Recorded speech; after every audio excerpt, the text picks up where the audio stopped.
nuxurkooska kooban wuxuu yahay Ethiopia aragtida aan ka qabo waxa weeyaan Ethiopia iyada jiritaankeedu liita oo Ethiopia taariikhda la garanayo dambe ee cusub waxay ka mid tahay wadanada minority group ku taliya Ethiopia hadday diin noqoto hadday dad noqoto hadday qoomiyad noqoto dawladda mililiktii xayle iyo tan mangiste iyo tan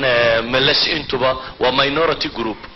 diin ahaana waa minority dad ahaana waa minority kuwa ka taliya wadanka Ethiopia la yiraahdo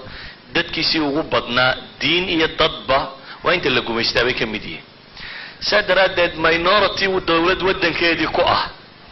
umalayn maayo inay Soomaaliya sii gumaysan karayso kale iyada wadankeedii minority ku ah inay haddana Soomaaliya sii gumaysataa waa wax adag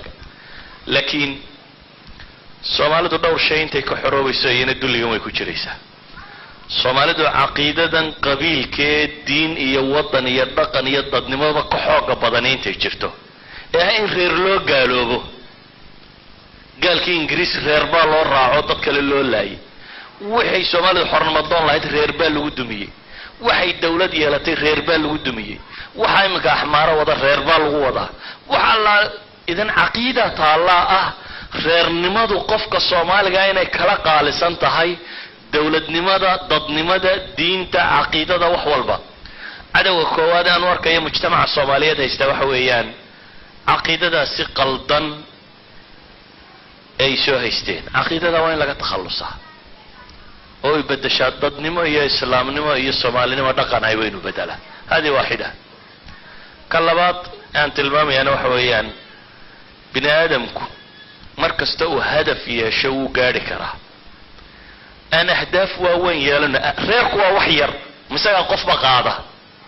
قف هان لغير مقاضة هيركو إنير دور كنا وقف ما يسكر هيرتين دور كنا وقف وحمد حنمدو ده يهجان كودي أنت الرادية ما حتى ضدك هجان كدونية وحيد إنه هنشرو هنويني إن يدتكو يشانو وردوني دينا وحكب بدل لك فكرة جيس كي يراين إنه سيتو النون تينو كفكرينه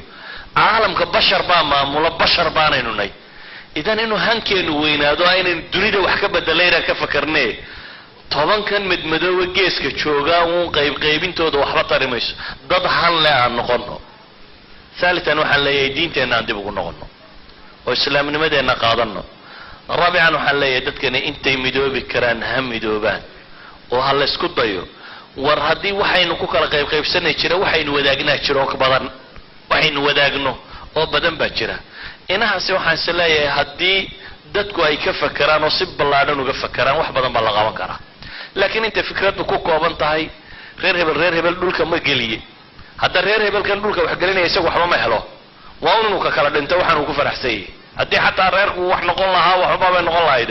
reerkan kalun baa dhulka gelisay adigu waxba kuma kordhin ciidu ma kaasi dhimatay laakiin baga ma iga dhimasho badatay weeyaan inta doonina shamba naga dhintay dina 100 baan idinka dilay war 105 Soomaaliya ma ciida hoos marisay waxba kale ma kordhin idan waxaan ku koobaya wax weeyaan hadii han iyo islaamnimo iyo fishan iyo qiyaadad aragtida leh ay soo baxaan